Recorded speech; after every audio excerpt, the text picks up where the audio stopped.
Hi, Rose. I'm getting to your email a little bit later than I had hoped. It's about 10 minutes to 5 in the afternoon on Mondays. I'm recording this video. I had a lot of work to do. I'm trying to pre-record a whole bunch of videos because I'm going to be leaving the country on the 20th, and so I need to get all these videos recorded and done before I leave on the 20th because I'll basically be in Europe until the end of the semester, our summer semester, like August 2nd or 3rd. I come back.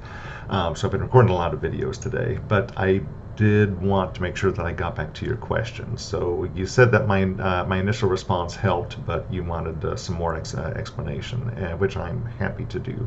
So you made a reference to page 178 of the text, which I have that up here, where John Chafee, talking about Maurice Merleau-Ponty, says that the idea of the self as a unity thus fully rejects the dualist ideas of both Plato and Descartes. Absolutely true. So you have that metaphysical dualism. People like Descartes and Plato say that there's two different types of stuff, and that you're a dual-natured entity. Maurice Merleau-Ponty says that you are an embodied mind. And because you are an embodied mind, you can't tease out the body from the mind, and you can't have a body without a mind, and you can't have a mind without a body. You are just both of those things. You are an embodied self. You go through the world with a body. You can't even begin to know what the world looks like without a body, right? So because you have bodily organs that inform you about the nature of your surroundings, and so you're a unified self for Merleau-Ponty. It sounds like you're getting hung up on this the language here.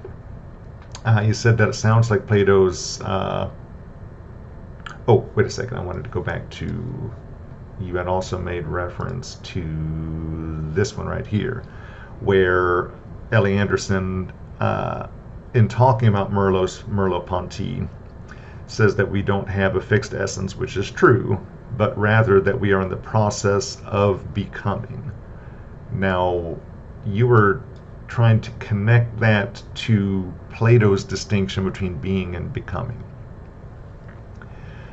As I mentioned, I think in the written response, Plato is using becoming, the word becoming, in a technical sense that Ellie Anderson is not using whenever she says that we're in the process of becoming. What she means here, and this will become more clear, I think, in the present week, I think is the week we were talking about existentialism, at least Jean-Paul Sartre's version of existentialism. Jean-Paul Sartre and Maurice Merleau-Ponty were very good friends at one time. They had a falling out late in life, but they were very good friends at one time, and they had similar philosophical ideas.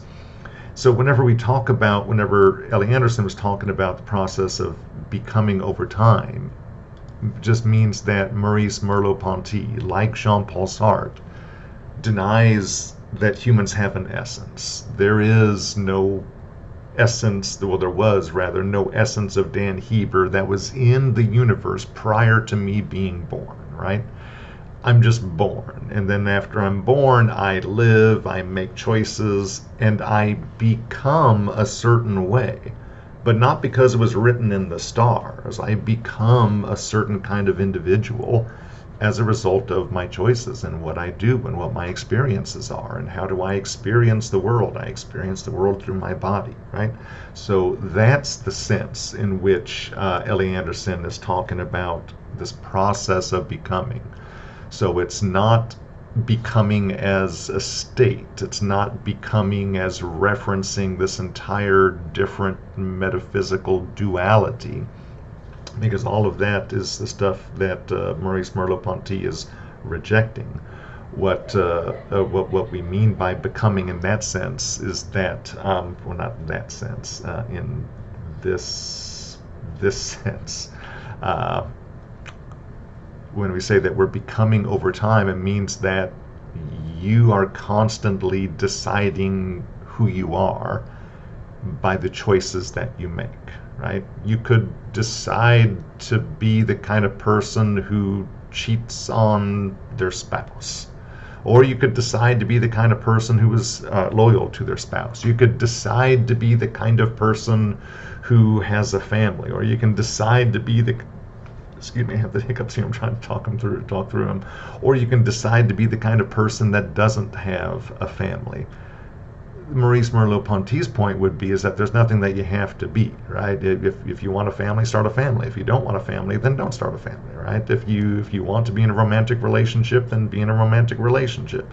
If you want to remain single, right? You can do whatever you want. There's nothing that you have to do. There's no person that you have to be. You are constantly in the process of creating your self. So self isn't something which is out there. Self is a product that you become as a result of your actions, decisions, and choices. And how do you navigate the world? Well, you navigate the world in a body. And so it's you, that embodied self, that's making these actions and choices and decisions. And as a result of that, you become a certain kind of person, right? That's the notion of becoming that Ellie Anderson was talking about. Very different from the world of becoming that Plato was talking about earlier in the course. So I hope that answers your question. If not, I'm going to have to answer future questions in the form of email because I'm leaving here in about 45 minutes to go to my parents' house. They live out in the country, very slow internet connection. And then upon my return, I'm flying out of Springfield. So I'm not going to have access to this video recording equipment any longer. But I'm still more than happy to answer any questions. Again, it'll just have to be through email. But I think I've addressed everything that was in the original email. So I'm going to go ahead and bring the video to a close, and I will ask you to enjoy the rest of the day, and I hope this video helped.